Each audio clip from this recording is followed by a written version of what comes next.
Assalamualaikum warahmatullahi wabarakatuh. Perkenalkan, nama saya Regina Aurelia Rate dengan nomor sambuk F2019-01131. Saya dari kelas C3, program studi S1 Farmasi Universitas Mandala Waluya Kendari. Tujuan saya membuat video ini yaitu untuk memenuhi ujian mata kuliah farmakologi 2. Di video kali ini saya akan menjelaskan mengenai materi kanker. Ada 4 sub pembahasan yang akan saya jelaskan. Yang pertama, pengertian kanker. Yang kedua, jenis-jenis kanker.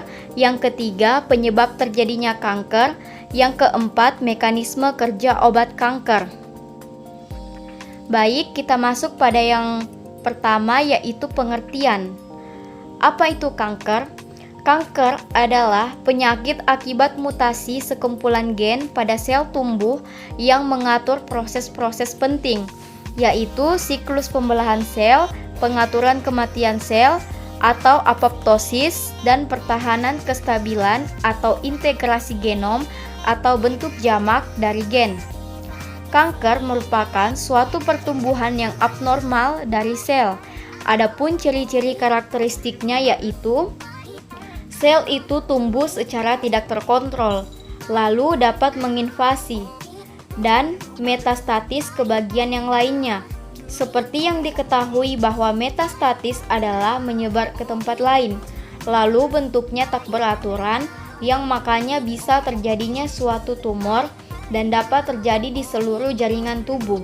Makanya, kanker itu banyak sekali jenisnya, mulai dari kulit hingga bagian organ yang paling dalam, bahkan sampai dengan pembuluh darah. Materi yang kedua yaitu jenis-jenis kanker. Apa saja jenis-jenis kanker? Di sini ada 5 jenis kanker. Yang pertama, karsinoma, 2, limfoma, 3, leukemia, 4, sarkoma, 5, glioma. Kita masuk pada jenis yang pertama, yaitu karsinoma. Karsinoma merupakan jenis kanker yang berasal dari sel yang melapisi permukaan tubuh atau permukaan saluran tubuh, misalnya jaringan seperti sel kulit, testis, ovarium, kelenjar mukus, sel melanin, payudara, leher rahim, kolon, rektum, lambung, pankreas, dan esofagus. Karsinoma adalah kanker sel epitel, yaitu sel yang melindungi permukaan tubuh, memproduksi hormon, dan membuat kelenjar. Contoh karsinoma adalah kanker kulit, kanker paru-paru, kanker usus, kanker payudara, kanker prostat, dan kanker kelenjar tiroid. Jenis yang kedua yaitu limfoma. Limfoma adalah jenis kanker yang berasal dari jaringan yang membentuk darah, misalnya jaringan limfe, lekteal, limfa, timus, dan sumsum tulang. Limfoma spesifik antara lain adalah penyakit Hodgkin atau kanker kelenjar limfe dan limfa. Jenis yang ketiga ada leukemia, di mana kanker ini tidak berbentuk massa tumor, tetapi memenuhi pembuluh darah dan mengganggu fungsi sel darah normal. Kemudian jenis yang keempat yaitu sarkoma. Sarkoma adalah jenis kanker pada jaringan penunjang yang berada di permukaan tubuh, seperti jaringan ikat, termasuk sel-sel yang ditemukan di otot dan tulang. Sarkoma merupakan kanker sel mesodermal, sel yang membentuk otot-otot dan jaringan penghubung. Contoh sarkoma adalah lelomiosarkoma atau kanker otot halus yang ditemukan pada dinding organ pencernaan, dan osteosarkoma ada kanker tulang. Jenis kanker yang kelima yaitu glioma. Glioma merupakan kanker susunan saraf, misalnya sel-sel glia atau jaringan penunjang di susunan saraf pusat. Kemudian kita masuk pada materi yang ketiga yaitu penyebab terjadinya kanker. Seperti yang kita ketahui secara umum, ada dua faktor penyebab kanker yang paling sering terjadi, yaitu faktor internal seperti keturunan dan faktor eksternal misalnya perubahan hormon, obesitas, kurang berolahraga, kebiasaan merokok, serta paparan radiasi, virus, dan bahan-bahan lainnya. Di sini bisa kita lihat, menurut buku Hallmark of Cancer, ada 10 ciri transformasi yang mengatur sel normal menjadi sel kanker. Terlihat pada gambar di sini, terdiri dari 10 ciri atau karakteristik dari sel kanker yang akan saya jelaskan. Yang pertama yaitu ada sustaining proliferative signaling, yaitu mendukung sinyal proliferasi sehingga terjadi overekspresi reseptor sinyal pertumbuhan sel. 2. Evading growth suppressors, yaitu menghindari supresor pertumbuhan sehingga tidak terjadi kematian sel bila terdapat kerusakan DNA. 3. Avoiding immune destruction, yaitu sel kanker menghindari destruksi oleh sel imun. 4.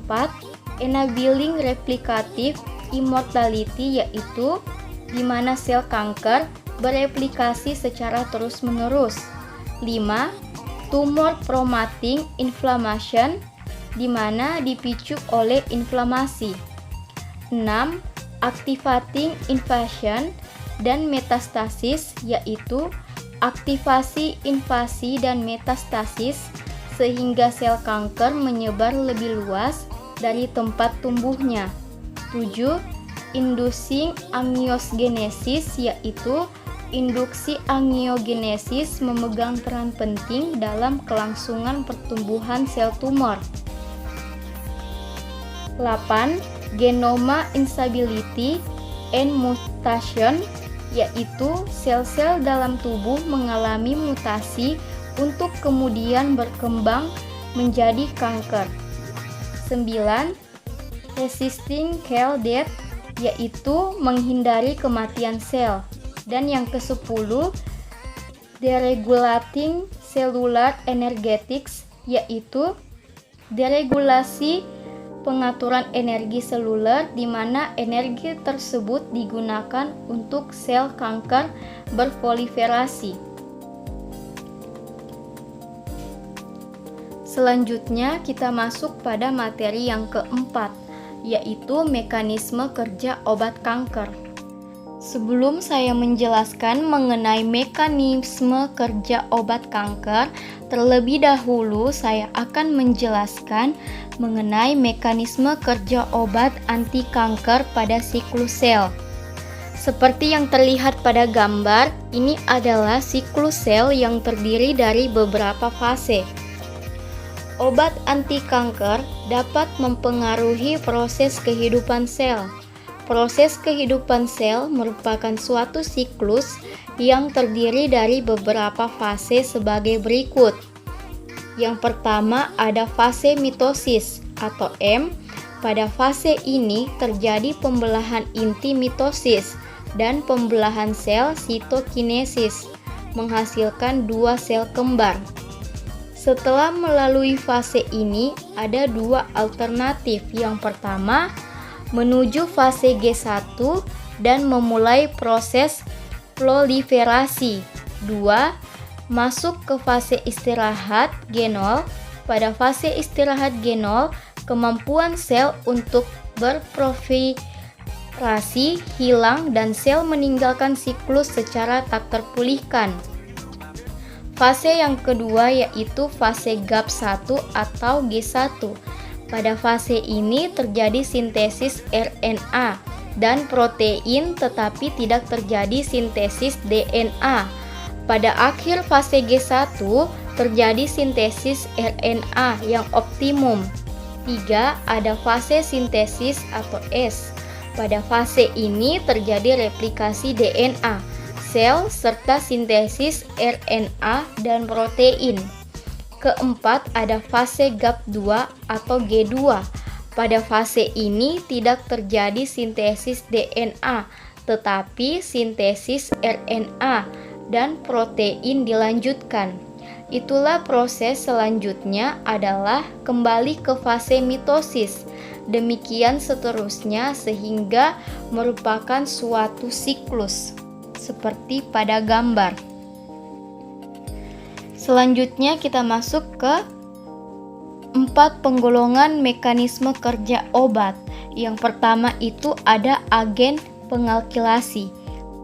Kita bisa lihat pada gambar di samping bahwa agen pengalkilasi ini adalah salah satu golongan obat anti kanker yang bekerja dengan membentuk senyawa kationik yang diikuti pemecahan cincin membentuk ion karbonium reaktif.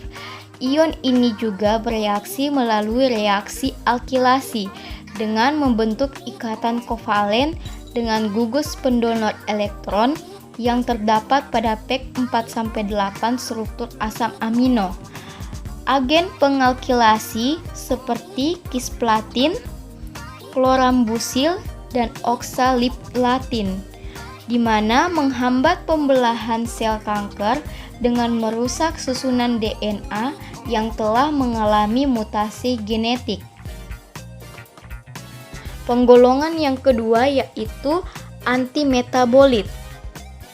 Seperti yang kita lihat pada gambar di samping, ini adalah gambar struktur dari antimetabolit yang dimana merupakan obat anti kanker yang bekerja menghambat enzim-enzim yang diperlukan untuk memproduksi basa yang menjadi bahan penyusun DNA.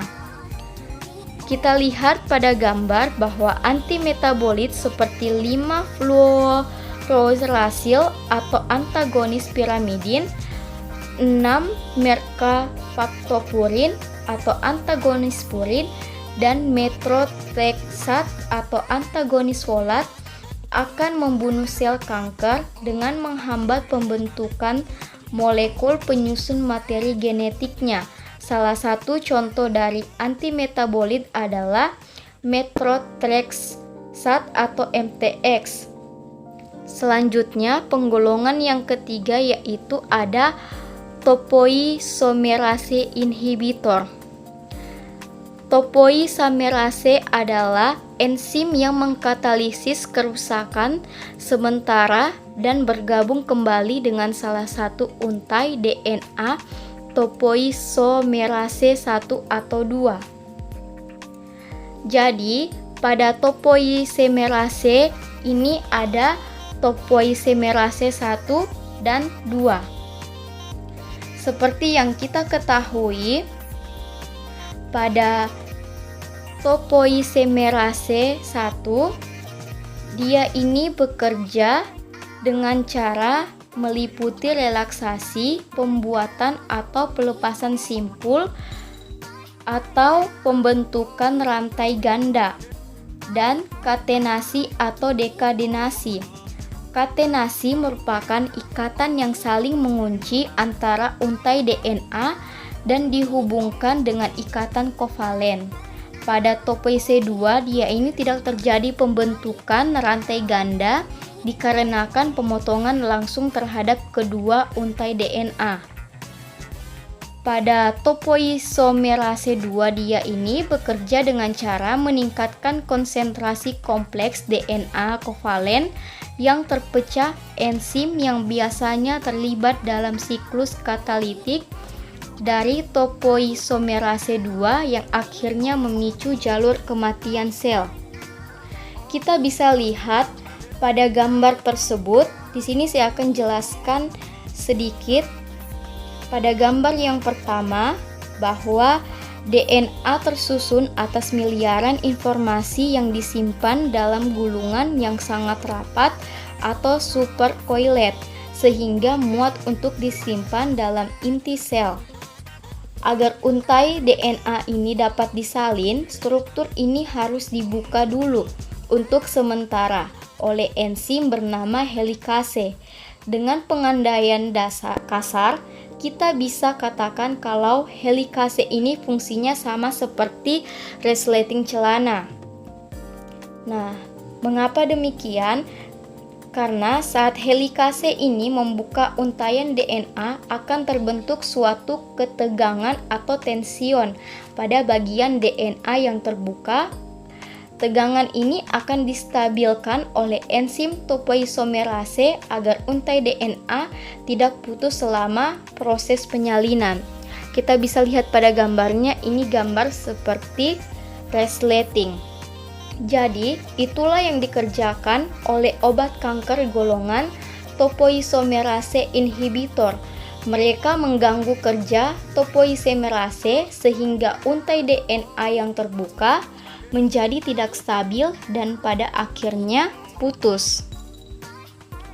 Penggolongan yang keempat atau yang terakhir yaitu penghambat mitosis. Kita bisa lihat ini adalah gambar penghambat mitosis, di mana penghambat mitosis ini merupakan obat yang terbuat dari tumbuh-tumbuhan. Mekanisme kerjanya adalah dengan menghambat proses pembelahan sel pada tahap metafase agar tidak dapat memasuki tahap selanjutnya, yaitu anafase, di mana suatu struktur seperti tali immaner bernama tubulin akan berperan untuk menarik kromosom kepada masing-masing sel yang baru terbentuk. Obat kemoterapi yang termaksud golongan ini diantaranya adalah vinblastine, vincristin, dan paclitaxel. Baik, itulah tadi hasil pemaparan materi video dari saya. Lebih dan kurangnya mohon dimaafkan. Sekian dan terima kasih. Wassalamualaikum warahmatullahi wabarakatuh.